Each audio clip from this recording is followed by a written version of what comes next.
All right, guys, so we're going to be talking about a fun and easy digital project. This one is all about percent problems and calculating the simple interest.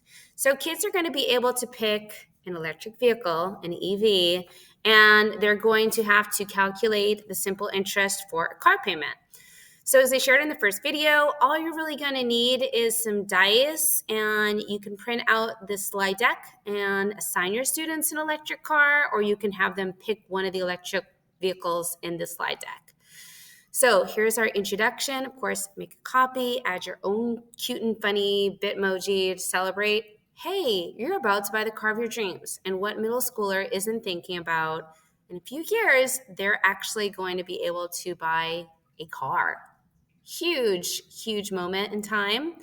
So you can randomly assign your students one of these electric vehicles. You can have them work in a group, or you can have for